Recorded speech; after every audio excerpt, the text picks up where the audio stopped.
Senhores telespectadores, abrimos mais uma vez a nossa sala de conversa para um papo sobre assuntos que interessam a nossa comunidade.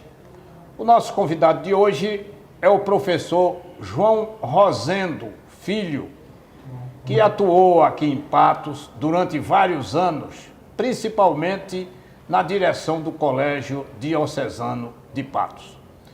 João, seja bem-vindo à nossa sala de conversa. Luiz Gonzaga, primeiro eu agradeço a deferência que você teve em me convidar para esse papo, que há muito nós já havíamos contactado a respeito disso. Cumprimento também o corpo técnico e administrativo e os ouvintes, de uma maneira geral, da TV Sol.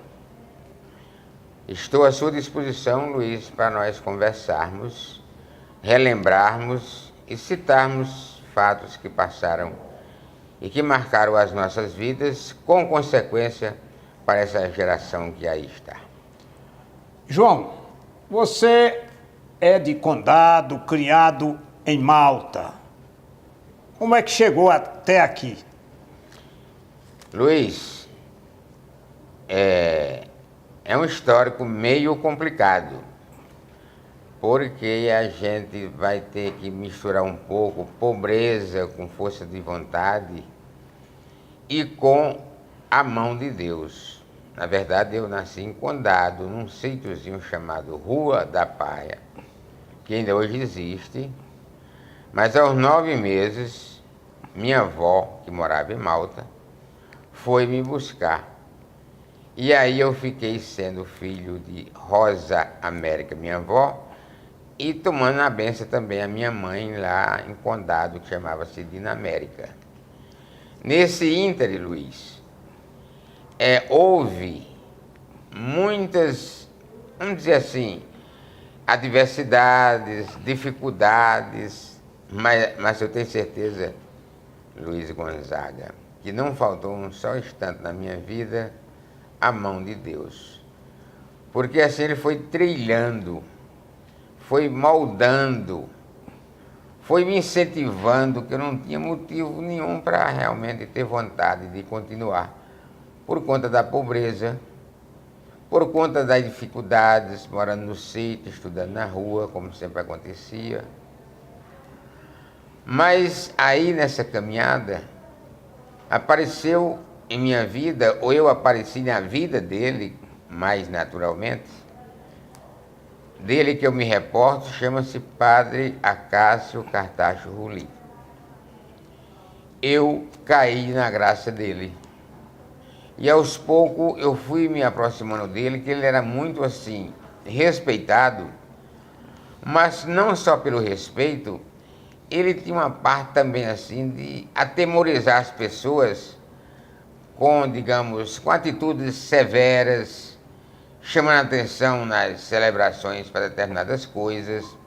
E eu não vou mentir que naquela época eu tinha medo de conversar com o Padre Acácio, com medo dele me dispensar, porque eu vinha do sítio à noite, comia na casa dele à noite, ia para o colégio à noite, depois voltava, dormia na casa dele por um convite que ele me fez, que me surpreendeu, e depois, 5 horas da manhã, eu me levantava para voltar para o sítio, para dizer uma coisa assim, bem antiga, Lula, para pegar o jumento, botar a cangalha e as anguretas e buscar água na cacimba. Que era a sua obrigação. Que era a minha obrigação em casa, tá entendendo? Para ajudar, porque todos eram pobres, tá entendendo? E assim foi, Luiz, foi até que eu terminei o ginásio. Lá em Malta, no Dom Zacarias. Dom Zacarias. Né? Que eu sou grato a todas essas passagens. Depois eu vou me reportar à Fundação Francisco Mascarenhas, se eu me esquecer, para eu fazer umas considerações acerca da Fundação Francisco Mascarenhas. Então, veja bem, Padre Acácio me chamou depois e disse: e agora a sua vida vai ser o quê? Eu digo: voltar por si, padre, eu não tenho para onde ir. Ele, na época, ele já era ele foi vigário em Malta 42 anos, Padre Cássio. 42 anos. O povo queria muito bem a ele, suportava a maneira dele, o modo de viver, as brigas dele, os carão que ele dava nas mulheres, que era com batom, com vestido comprido, aquela coisa toda. E eu sempre, além de respeito, tinha o reconhecimento e tinha o medo também. Eu não vou mentir, há momentos que eu tinha medo, digamos assim, das tiradas de Padre Cássio. Ele disse, eu vou lhe ajudar. Nós estávamos na mesa de fazer refeição, ele foi lá dentro do quarto, trouxe um papelzinho, um lápis, aí fez um bilhete para Monsenhor Vieira. Monsenhor Vieira, estou entregando em suas mãos um rapaz que tem futuro. Ajude-o, Padre Cássio. Aí eu vim aqui a Patos, eu acho que eu nunca tinha vindo aqui a Patos, não sei, acho que não. Todo enrolado, todo desorientado, mas com muita perseverança, Lula. Vontade de estudar, muita vontade de estudar e de ser alguma coisa na vida, essa que é a verdade, né? Essa que é a verdade. Procurei saber como eu falava com o Monsenhor Vieira, e era difícil. O Monsenhor Vieira era uma autoridade de respeito. Olha que esse governador, vice-governador, prefeito tinha Nessa época força. Eu acho que ele já tinha sido eleito deputado federal. Eu acho que já tinha sido eleito, estava arrumando a gaveta para entregar a Duval, tá entendendo? E então foi quando eu entreguei para ele que eu não sei, Luiz, eu disse a você, olha, como eu consegui me aproximar do Monsenhor Vieira, primeiro pela autoridade que ele era, pelo respeito que as pessoas tinham, aquela batina dele tinha uma força muito grande, e depois disso ele naquele corre-corre de arrumar a casa para ir embora, ser deputado federal, tomar posse. E então eu entreguei a Monsenhor Vieira o bilhete que Padre Cássio mandou. Ele olhou assim, botou a mão na cabeça, disse, por que você não chegou ontem? A Cássio achou de mandar você hoje. Eu fiquei calado. Não tem nada não. Aí deu as coordenadas como eu chegar em João Pessoa para eu falar com Duval. Que naquelas alturas ele já era o diretor do estadual. Exatamente. E eu também, né, perseverava nessa linha também vamos dizer assim, de força, porque no diocesano funcionava até certo ponto um regime de força. Mas força para quê? Para enquadrar aquelas pessoas que se desalinhava, né, como você sabe muito bem disso, que você é prova presente de tudo isso que eu estou falando, que você há 40 anos representa para o meio de comunicação esportivo, e o seu nome sempre bem leiloado pelas pessoas que lhe admiram, como eu. E então eu consegui chegar em João Pessoa e consegui falar com Duval. Eu não conhecia Duval. Conheci Duval também teve uma surpresa quando Monsenhor Vieira. Por que Duval teve uma surpresa?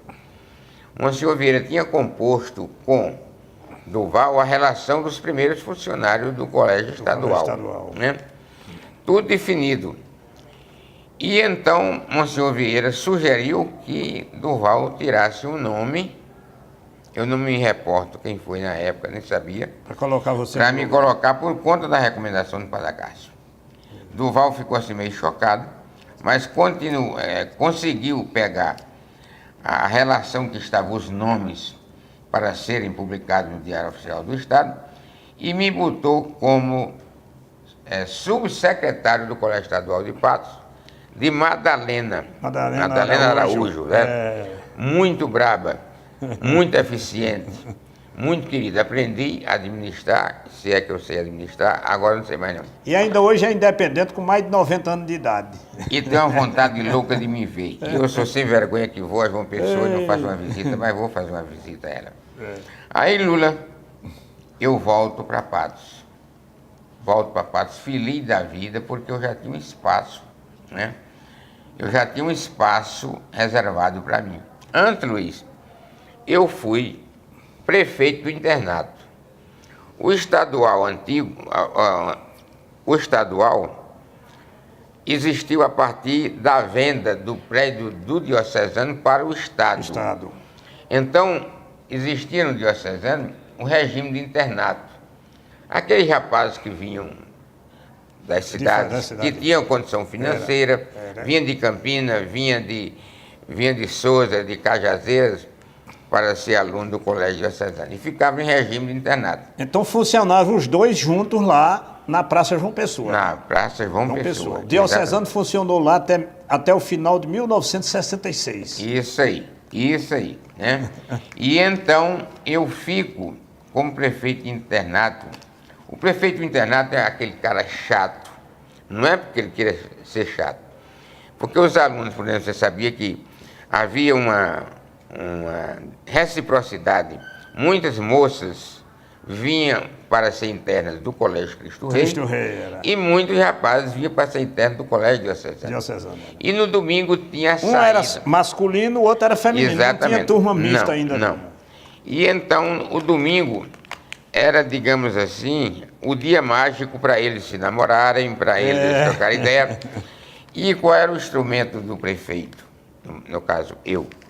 Era apontar para Duval, para o diretor, dizendo que aquele aluno faltou à sala de estudo tal tarde, tal manhã, não foi realmente fazer as atividades extras.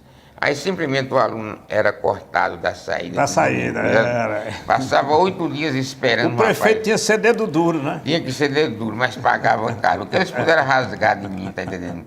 Pô, eu não tinha muita coisa, tá entendendo? Mas eles rasgavam, quebravam a parede de gilete, tá entendendo? Tudo para revidar. Mas tinha que botar para você ficar com um pouquinho, pelo menos, de força, sem ser imposta por meios simpáticos. Para impor disciplina, né? Uma disciplina. Disciplina que era básico naquela época, se não fosse isso... Agora, o que Patos sabe muito, e nós da nossa geração, é o quanto o diocesano representou para a cidade de Patos. Isso aí foi a importância. O diocesano antigo e o diocesano novo. É verdade. Veja que Monsenhor Vieira, com aquela batina dele, Monsenhor Vieira era reverenciado. Primeiro, era um dos maiores oradores sacros do Norte-Nordeste, em regime de divisão diocesana. É verdade. Depois disso, falava com uma facilidade de fluência muito grande. Né? Com uma facilidade de fluência muito grande. E depois disso, tinha mais a facilidade de conversar com todo mundo. O senhor Vieira juntava uma plateia de 400 pessoas e você passava... Era como João Agripino. João Agripino ele podia passar o dia todo falando. A facilidade de comunicação era impressionante. E João Agripino, quando vinha aqui, porque a transação da venda do colégio diocesano para o colégio estadual foi feita no governo Pedro Gundim. Foi. Por R$25 mil. Né? Salvo engano... R$1.000 não, um cruzeiro, não sei como. Salvo engano, o diocesano, a venda foi em 1960. Eu sei que João Agripino participou dessa negociata, não sei, já na condição de governador eleito ou se candidato... acho que era deputado federal. Deputado federal. Porque ele foi eleito em 65. João Agripino? Foi eleito em 65. E João Agripino tinha uma voz cavernosa que você ouvia 2, 3, 4 horas e não se cantava, né? E realmente, quando ele vinha aqui, ele era hóspede do hospital. Ele só ficava hospedado no hospital, né? Nessa época, o diretor era o Dr. Moacir Dantas. Cavalcante. Gente muito boa, professor de biologia. Meu professor de biologia. Pois é. E ele sempre ia lá no diocesano cumprimentar Monsenhor Vieira. E eles tinham uma sensação de estar vendendo o peixe, um de cada um.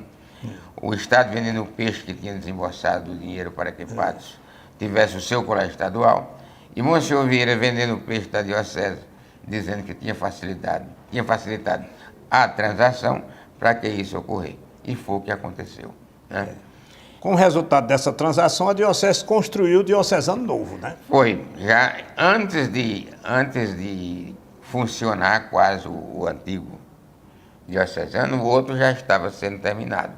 Que inclusive você me disse que eu não sabia que você foi do primeiro quadro administrativo do Colégio Diocesano. falar no Colégio Diocesano, Luiz, para mim, é uma manifestação de reconhecimento e gratidão. Porque o diocesano me promoveu, não que eu vivesse atrás de promoção, eu queria sobreviver e queria um espaço, porque eu sabia que eu tinha uma certa tendência para conhecimentos, para a coisa da vida, né? E o diocesano me caiu, como assim, se você fosse conduzido às mãos de quem pudesse decidir. Agora, você trabalhou nos dois ao mesmo tempo? No estadual, continuou no estadual e trabalhava no diocesano também? Mas pouco tempo, porque me veio depois uma oferta da Fundação Francisco Mascarenhas. É aí onde eu quero falar a respeito de gratidão. Há pessoas, Lula, que você sabe, conhece, eu conheço muitas delas, há pessoas que... Sim, mas antes de entrar na Fundação Francisco Mascarenhas, vamos na parte inicial da sua atividade como vice-diretor e como diretor e prefeito internado. A Francisco Mascarenhas foi meio paralela, mas primeiramente você foi... Mas eu não demorei quase nada na condição mais de prefeito internado. Né? Não, eu sei, prefeito internado, eu sei disso. Agora, eu continuei no diocesano, continuei no estadual, à noite, que era só à noite, e para chegar ao diocesano, eu teria que fazer uma retrospectivazinha. Como foi que eu cheguei no diocesano? Né? Não sei se cabe agora, se não. Não, vamos agora, porque fica mais ou menos na ordem cronológica. A verdade é que eu... Vamos deixar essa questão aí do diocesano para o próximo intervalo. Vamos fazer, aliás, para o próximo bloco. Vamos fazer o intervalo agora. No próximo bloco a gente entra nesses detalhes do diocesano, que é, vamos dizer assim, o seu vínculo maior com a cidade de Patos. Com certeza.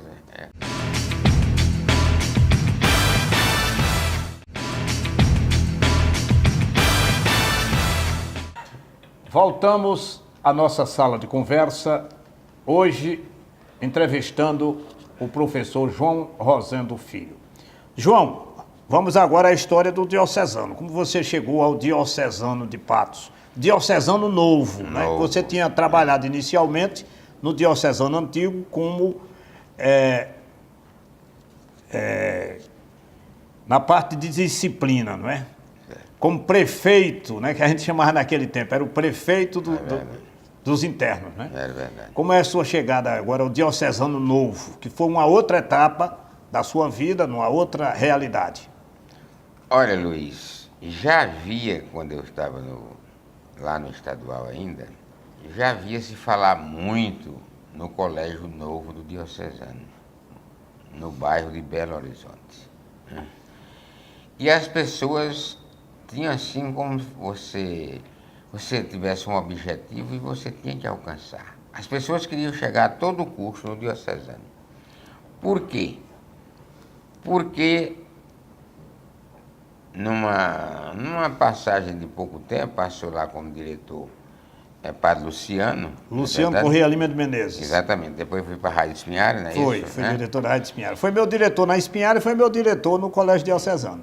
E Padre Raimundo, eu não conhecia, apesar de ser praticamente meu conterrâneo, que Padre Raimundo nasceu na Fazenda São Francisco, lá em Malta, onde Padre Assis, que é tio de Padre Raimundo, tinha uma grande fazenda. Padre Raimundo era filho de seu Antônio, né? Antônio Ferreira. Antônio Ferreira. E Padre Raimundo era desconhecido, tanto em Malta como em Patos também, porque ele logo cedo foi para o Rio de Janeiro. Eu não sei essa parte, nunca conversei com o Padre Raimundo acerca disso. E lá ele ordenou-se, e lá ele vivia muito bem. Você sabe que antigamente tinha muito isso, determinadas famílias tomavam o padre da paróquia como uma pessoa de casa, para tomar café, para almoçar, para jantar. Quando havia um batizado, fazia em casa. Isso no Rio de Janeiro funcionava mais precisamente, está entendendo? Principalmente por quê? Porque a diferença, digamos assim, em termos econômicos do Rio de Janeiro para a Paraíba é muito grande. Uma família daquela, Padre Raimundo vivia numa abundância lá, sem ele dizer que foi um dos homens mais modestos que eu conheci na minha vida. Eu nunca vi tanta qualidade boa, Luiz. E faço questão de ressaltar isso, porque há pessoas que, de memórias curtas, que se serviram tanto. E eu digo a você com toda, sem medo de errar, que meu ciclo de ascensão, eu não sou nada, sou um simples homem, faço um esforço muito grande para cumprir o exemplo que meus educadores me deram, como Padre Assis, Padre Acácio, principalmente, Padre Raimundo e assim por diante. E Dom Expedito, que me queria muito bem. Aí veja bem, Lula, Padre Raimundo não era conhecido por ninguém aqui, lá em Malta, e ele só era conhecido por Ferreirinha. Era Ferreirinha o nome. Chamasse Padre Raimundo, ele nem... E só usava batina. Só vivia de batina, aquela batina preta, tá entendendo? É.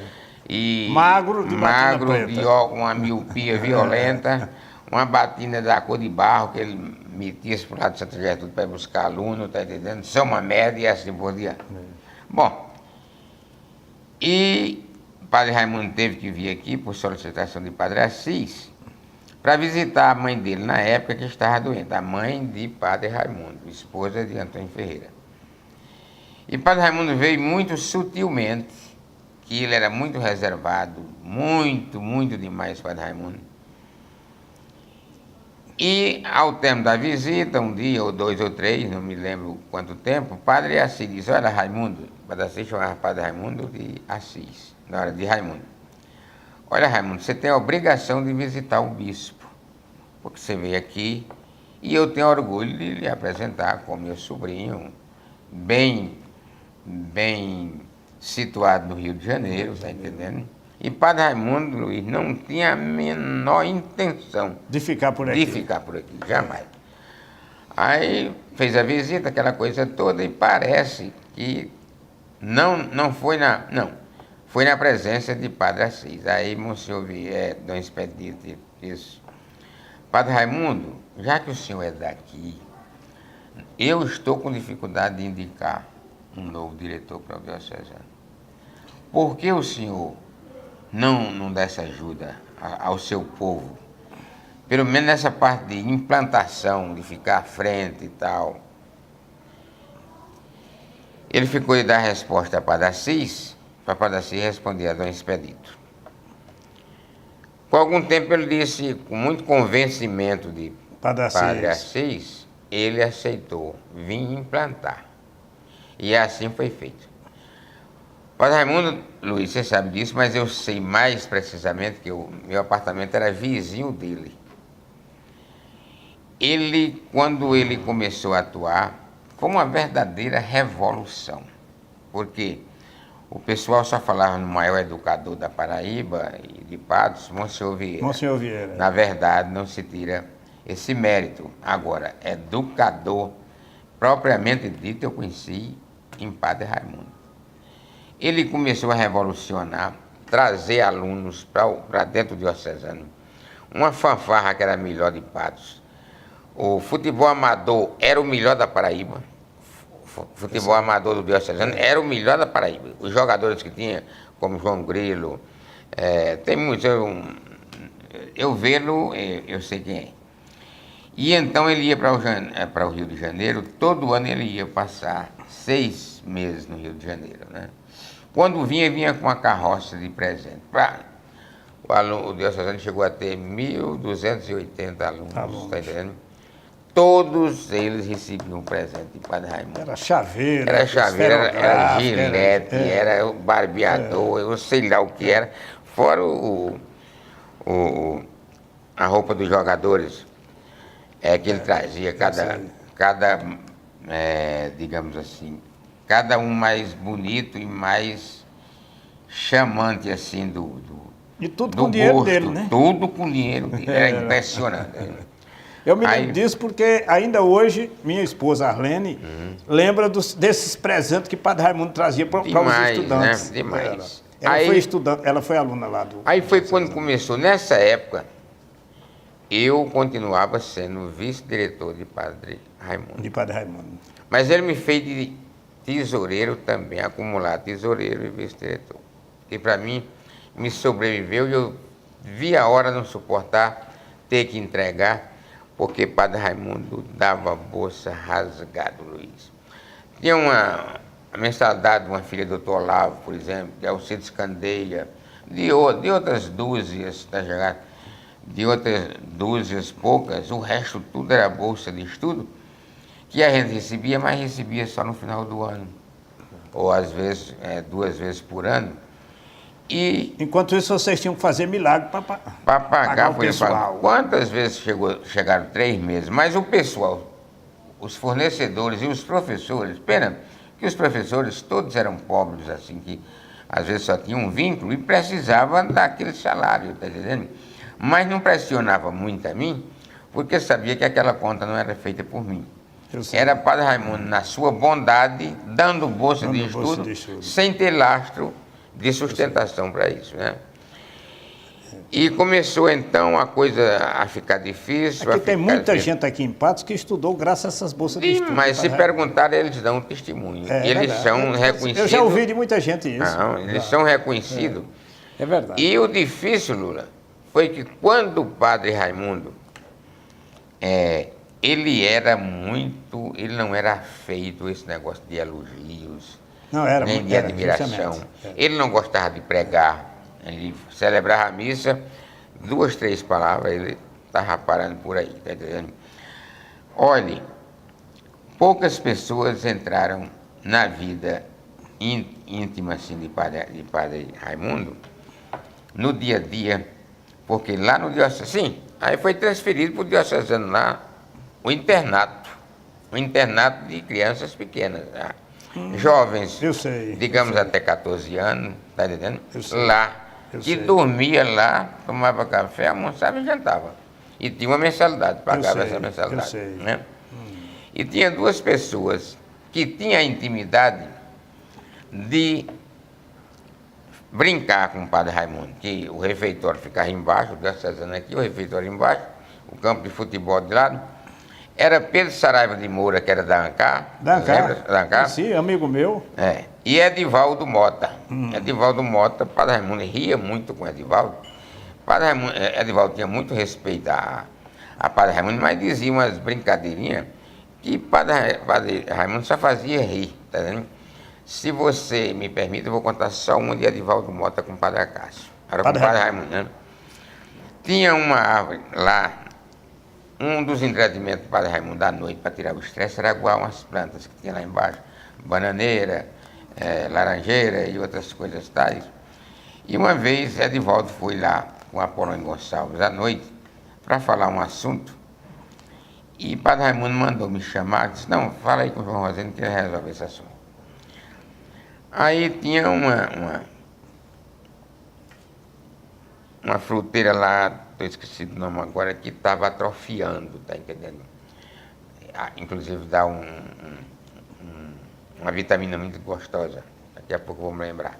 E ela estava atrofiando, ou era por falta de adubo, ou por algum fungo que contraiu. Aí Edivaldo... Era graviola, não? Graviola, exatamente graviola. Agora foi em cima da música. Aí Padre Raimundo, Edivaldo sem saber de nada, disse, Padre Raimundo, vai morrer essa graviola, viu? Padre Raimundo disse, como é que você sabe? Eu tenho experiência. Mas o senhor facilite esse pedido que eu vou fazer, que era um pedido simples, que eu trago, na próxima semana, quando eu for para a Assembleia, uma pessoa, eu trago um adubo para ressuscitar. A sua graviola. Bom, assim mesmo foi. Ele foi lá numa manhã, foi cedo, 6 horas da manhã, tomou até café preto, que Edivaldo Mota não comia de manhã, só tomava um cafezinho preto. E brincou com o Padre Raimundo, aí o senhor bota assim, esse remédio. Aí, quando a fruteira tiver boa, o senhor manda me chamar. Passaram-se o quê? 30 dias, a fruteira terminou de morrer, né? O Padre Raimundo não disse nada também. Edivaldo vai lá também. Aí o Padre Raimundo disse, vem cá ver o estrago que você fez. Aí, morreu. Disse, como é que você faz isso comigo? Brincando, né? Você fazer, eu cuidando da planta. Aí, nesse ínterim, Edivaldo disse, tá bom, eu vou ficar com esse sentimento, esse pecado, porque fiz isso com sua planta, mas eu vou conseguir uma coisa boa para o senhor. Veja mesmo, né? Aí Padre Raimundo disse, não precisa nada, não. Padre Raimundo pensava que era bem material. Edivaldo disse, olha, na próxima semana, quando eu estiver na Assembleia, eu vou fazer um pronunciamento e vou ter a adesão dos companheiros em apresentar, em assinar esse requerimento, que eu vou fazer um requerimento que seja enviado ao Vaticano, na Santa Sé, ao Papa, lhe promovendo de Papa para cônego, de padre para cônego. Tirou o padre Raimundo do século, promovendo o senhor de padre para cônego, tá entendendo? Mas o padre ria demais, então tem essa tirada. Agora, era uma pessoa, Luiz, de uma dignidade, de um sentimento assim, de coisas sérias, tá entendendo? Então, uma coisa, ele não chamava ninguém a atenção. Não, ele depois conversava, olha, esse procedimento não está certo. Era de pouca palavra. Eu sei. E as palavras dele se multiplicavam de tal forma que contaminavam as pessoas. Quer dizer, eu dizendo isso, sei que não fica nenhum sentimento de tá bajulando muito o Padre Raimundo. Eu nem conhecia o Padre Raimundo. Antes de chegar lá. Não, Ferreirinha para mim, né?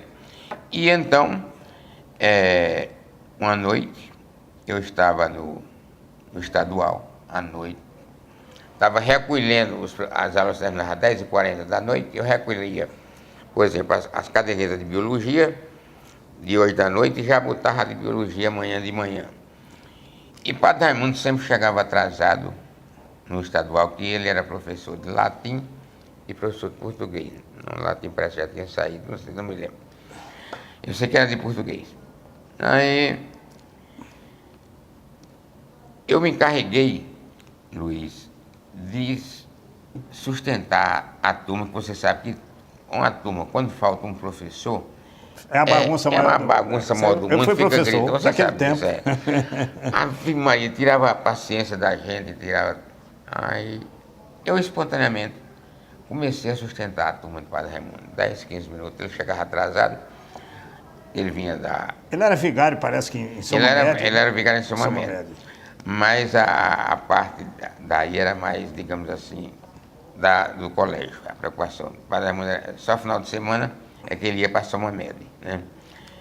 Aí, uma vez, eu estava fazendo essa coleta das cadernetas e ele bateu no meu ombro, disse, quer ser meu vice-diretor? Eu quase que nem entendi o que ele estava dizendo, Luiz. Como é, padre? Quer ser meu vice-diretor? Eu disse, onde? Ele disse, no diocesano. Ele disse, eu sou o diretor. Eu sou Padre Raimundo. Com pouca conversa, ele disse, se quiser, amanhã arrume seus picuai, como a gente chama. Você morava no estadual? Morava lá, exatamente, estadual. Morava no estadual. Né, lá com o Zé Luiz e com Eunildo Pereira. Né? Aí eu desci para falar com o Padre da Casa, que era meu mentor. Mas vamos interromper mais uma vez. Daqui a pouco a gente volta para você concluir essa história e a gente pegar outras questões para o último bloco do programa.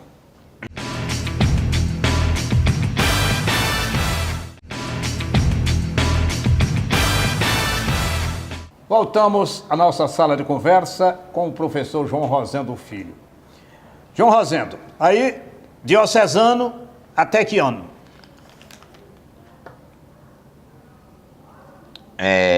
Você foi convidado para ser diretor, né? Vice-diretor. Foi ser vice-diretor. E em 79, em 70, 71, Padre Raimundo volta para o Rio de Janeiro. Ele saturou, mas deixou uma semente agora muito carregada para mim, porque eu tive que dar continuidade àquele plano de bolsa de estudo. Aí onde eu vou dizer, eu ficava perguntando bem rápido, menino, eu vim lá de Condado, de Malta, procedência para mim, e cheguei a esse patamar de diretor do colégio mais famoso da Paraíba, que era o diocesano, e eu era solteiro, eu tinha 18 anos, tá dizendo? E fiquei no diocesano e toquei o barco para frente. O bispo me queria muito bem, Dom Expedito, que era um homem santo, se não fosse um santo homem, o Dom Expedito. E aí toquei, Lula, o diocesano. O diocesano me promoveu de uma força tão grande que houve uma época em que praticamente não havia, digamos assim, qualquer evento de quaisquer níveis que eu não fosse solicitado. Não, tem que ter a presença do diocesano com a força que já vinha de Padre Raimundo, tá entendendo? Eu dei continuidade, aí para mim as coisas foram muito mais fáceis. Aí ficou até, assumiu a direção do diocesano, mais ou menos em 79, mais ou menos. Foi, exatamente. 79. Foi, exatamente. Mas em 83 você deu outra passada para um estágio onde você, inclusive, terminou se aposentando. Pensa uma bênção de Deus. Eu sempre fui uma pessoa assim, eu sou um abençoado por Deus, porque sempre me amparou. Me joga numa seleção que estava havendo em Bananeiras, na Universidade Federal. E lá eu passei nessa seleção, fiquei em Bananeiras. Bananeiras nessa época só tinha o Colégio Agrícola. Colégio Agrícola, né? E eu era professor de português e à noite eu era o orientador educacional, porque em Bananeiras tinha o regime de internato. Tinha aluno de todos os estados da federação. Vital de Negreiros. E veja por que foi que me procuraram. Primeiro pela experiência que eu tinha como prefeito de internato, aquela coisa toda, e foi na época em que começaram a se manifestar os primeiros indícios de droga, tá entendendo? Os internatos já mexendo com isso. E a Lírio veio aqui em Patos, que era o diretor atual. Alguém zoou na cabeça dele, porque se leva João Rosendo, que tem uma experiência muito boa, para ele participar dessa... A Lírio Trindade Leite. A Lírio Trindade Leite foi diretor 3 vezes. E assim eu cheguei para ficar em Bananeiras, um período maravilhoso, continuei fazendo a mesma coisa, Lula, ensinando e mais com adendo de orientador educacional na parte da noite. Da noite. Tá entendendo? Que ontem eu falei, esqueci de dizer a você, quando eu fui para João Pessoa, por motivo de saúde da minha filha, então, quando chegou em João Pessoa, eu fui transferido, eu fui ser coordenador, você não sabe disso, eu fui ser coordenador do supletivo da Universidade Federal. A Universidade Federal tem um supletivo diferenciado e demais, porque é o supletivo com aula diária e todas as disciplinas, em parceria com o governo do estado. Pois é. E eu fui ser coordenador, quer dizer, era saindo de um canto, caindo no outro, acoplando. E assim continuou, Lula.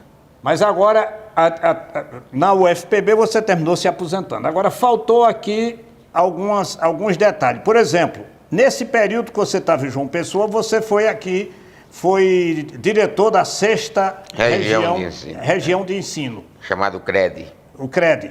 Nessa época, isso é um cargo do governo do estado e você continuava vinculado à universidade. Como foi isso? Foi uma sessão. Nessa época, Rivaldo Medeiros fez esse convite a mim, que Rivaldo era meu compadre, a quem eu devo favores a ele, tá entendendo? Continuo devendo e retribuo em forma de oração, porque, Lula, há 2 coisas que eu não teria, digamos assim, acanhamento de chamar e dizer a essa juventude que aí está: seja grato às pessoas, seja realmente reconhecido, porque o reconhecimento e a gratidão é uma coisa cativante. Agora me diga uma coisa, como é que você se virava? Você era amigo de Edivaldo e era amigo de Rivaldo, e aí? Aí o seguinte, Rivaldo não era político, Edivaldo era e nós éramos políticos, e eu ainda hoje, de vez em quando que eu me lembro, eu rezo por Edivaldo, que eu queria muito bem Edivaldo e ajudei-o muito com bolsa de estudo, e ele ajudou o diocesano. Aí aconteceu na frente que os 2 se juntaram, se aproximaram, e Edivaldo leva Rivaldo à prefeitura. A prefeitura de Patos. Mas você sabe que Rivaldo não era de fácil sessão. Não, isso aí Quando Edivaldo quis puxar o freio de mão, ele disse: não, senhor, como se diz, eu já tenho pés para caminhar por mim mesmo, e deu demonstração. Aí houve um estremecimento, doeu em mim, porque quem botou Rivaldo Medeiros na política foi Edivaldo Mota. E depois os 2 romperam. Agora, eu, na condição de apolítico, não tinha obrigação de seguir nenhum nem outro. Não tinha obrigação. Foi o que eu fiz. E fiquei... A minha amizade com Edivaldo afastou um pouquinho de Rivaldo Medeiros, continuou. Porque aí na frente você vai ver que eu fui representante do MEC na Paraíba, nos dois Também por indicação dele. de Rivaldo Medeiros. A essas alturas já como deputado federal. Já como deputado federal, que realmente ele tinha um poder assim, quando ele queria fazer as coisas que ele comandava, e houve um voto em Minerva que Raimundo Lira, na época, era senador, e que era o coordenador da bancada do seu estado. E parece que ele quis desviar um pouco essa função, e Rivaldo levantou-se, bateu na mesa que alguém contou e disse, não, essa vaga está para o professor João Rosendo. Sou profundamente grato a ele. Agora, eu não podia deixar, Luiz, essa oportunidade. Em outras que vocês queiram e interessem, VIP seria o que eu tenho assim para dizer. Fatos da política. Eu queria registrar um fato de outro grande educador em Patos, chamado José Gomes. Eu não podia deixar de falar em José Gomes, porque eu nunca vi uma simplicidade, tá entendendo? Uma bondade. E antes de fechar o bloco, eu, de vez em quando, os alunos, os pais já achavam que eu tinha prestígio e ia lá me pedir bolsa de estudo para a Fundação Francisco Mascarenhas. Eu não tinha, mas encaminhava o pedido. Aí Zé Gomes, botar uma bolsa, não, mas meia bolsa eu dou. Né? Ele deve ter me dado alunos por aí, através de mim, umas 80 meia bolsa de estudo, e ele me pediu uma vez uma bolsa de estudo. Era de uma simplicidade, o empreendedor está aí, o João Leuso está levando aí. Agora me diga uma coisa, você foi professor também por longo tempo da Francisco Mascarenhas. Fui professor durante 13 anos da Francisco Mascarenhas, e é aí onde consiste o mérito de Zé Gomes. Ele pensou muito grande, vocês sabem que havia uma pessoa que gozava de muita confiança dele, que era o sobrinho. Depois o sobrinho deixou por livre e espontânea vontade, essa coisa toda. Não é mérito isso aí, mas Badu, na época, era diretor da Francisco Mascarenhas. Badu foi diretor da Francisco Foi diretor, Mascarenhas.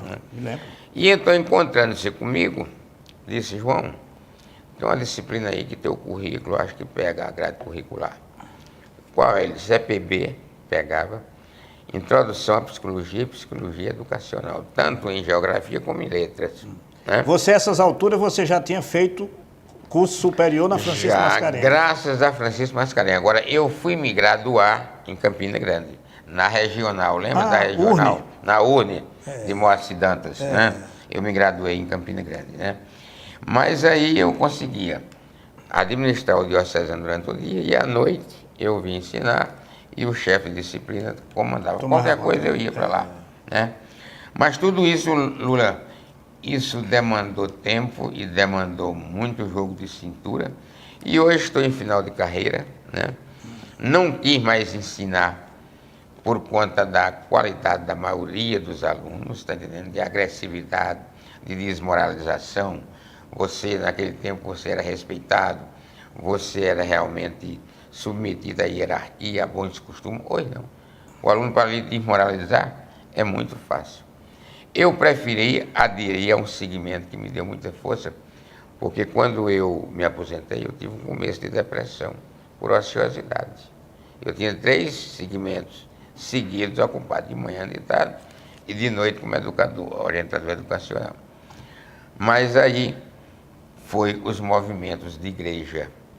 E eu transmito isso para quem está me ouvindo, que não tenham vergonha de aderir e dizer que esperam de Deus, principalmente nessa época que a gente está vivendo. Esperem de Deus. Vocês podem até desconfiar dos homens, com muita razão, mas de Deus espere que vem, principalmente se você usar daqueles atributos da bondade, da simplicidade, da humildade, da caridade e vai por aí. Ô João, você falou aí em ociosidade e em movimentos de igreja. Eu, há algum tempo atrás, eu lia uma matéria na internet de um médico tratando de depressão. E ele saía destrinçando o que era depressão e fazia uma conclusão interessante. Ele dizia que um dos maiores remédios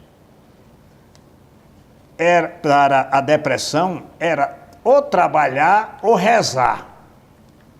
ou trabalhar o rezar. E ele exemplificava esse rezar, participação de momentos de igreja, movimentos de igreja. Isso ele não fazia distinção.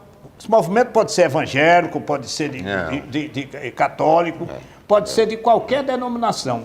Você começa a participar do movimento, você começa a se movimentar, você começa a ter finalidade na vida, e a depressão desaparece. Aqui tem um caso, eu não vou citar nome nem dois, aqui tem um caso de uma senhora que tinha profundas crises de depressão, ficava dentro de uma rede com a luz apagada de dia a rede com as laterais fechadas, né, porque ela não suportava nem ver gente. Começou a frequentar movimentos de igreja, que é o orar que ele dizia, o rezar que o especialista dizia. E hoje essa mulher está em plena atividade. Só completando isso que você está dizendo aí, por exemplo, aí eu me envolvi mais nessa época, eu estava em João Pessoa, no movimento de igreja. Então, mas antes eu fui o fundador, você talvez não saiba, eu fui o fundador do Conselho de Cristandade aqui em Patos. Não sabia dessa não, dessa atividade. Fundador. Quem foram os fundadores do Conselho de Cristandade? Eu, Padre Severino, Rivaldo Medeiros, Manassi e Nestor Gondim. Fizemos o concílio, implantamos aqui, mas só quando ele já foi implantado, ficou somente eu e Padre Si. Rivaldo deixou por causa de política, Manassi era empresário naquela época, e Nestor tinha muitas ocupações de rádio, aquela coisa toda, que é uma das pessoas que eu admiro muito, é Nestor Gondim. Homem inteligente. Inteligentíssimo. Demais, né? Agora você sabe que ele tem uma origem comum conosco, né? Professor? Não. Ele foi seminarista. Ah, não sabia. Nestor foi seminarista. Nestor foi seminarista, João, em Fortaleza. Depois deixou o seminário, porque vamos dizer assim, a carga intelectual de Nestor é originária do seminário. E Nestor depois fez concurso do Banco do Nordeste, era funcionário do Banco do Nordeste, se envolveu em movimentos sindicais e na época da ditadura saiu de Fortaleza corrido debaixo da asa de Dom Expedito. Dom Expedito foi quem tirou Nestor do Ceará, que Nestor era perseguido, inclusive politicamente. Eu vim saber depois dessa história de coisa. Mas esse detalhe, quer dizer, além de Conselho de Cristandade, que depois eu fui o fundador, fiquei à frente aí. Nessa época também eu estava indo para Bananeiras. Lá em Bananeiras eu fundei Orações Carismáticas. Orações Carismáticas, fui em Bananeiras, todinho o fundador fui eu, na capela do colégio. O colégio tem uma capela interna, a capela de São Francisco, e eu implantei lá Orações Carismáticas. Depois comecei com essa facilidade que eu tenho de falar, aquela coisa toda, me tornei pregador. Agora, eu sempre fui, Lula, ecumênico. Eu já preguei para Testemunha de Jeová, para evangélicos, para orações carismáticas. Quem me chamar eu vou, e as pessoas às vezes dizem, ô João, e você se mete nesse negócio aí e se mistura tudo, isso não enxerga nada. O caminho é a palavra em nome de Jesus Cristo. Não interessa, porque quando Jesus mandou os seus apóstolos, dar um agora de pregador, ele chamou 12 e disse, ide e evangelizai a todos. Ele não mandou que evangelizasse só a católico, nem só a evangélico. Não. Ide e evangelizai a todos. E em assim se fazendo, Lula, a gente fica leve, se sente mais próximo de Deus e vai suportando as adversidades e tribulações da vida. E na realidade, se você for observar, no fundo a mensagem é a mesma, né? É a mesma, e o beneficiário é você. Você fica leve. Justamente. João, tá muito bom, mas infelizmente a gente tem o controle, tem que ter, o tempo nos controla. Então, muito obrigado pela sua presença no nosso sala de conversa e fica aí esses segundos finais para a sua despedida. Na minha despedida, então, somente lhe agradecer mais uma vez por ter me trazido aqui, conhecido a equipe administrativa da empresa e agradecer a paciência dos ouvintes, né? por ter tolerado, depois de quanto tempo, quase uns 40 anos, né, ter voltado a um contato assim bem próximo, porque a comunicação é fundamental na vida de todos. Aos senhores telespectadores, muito obrigado e até a nossa próxima sala de conversa.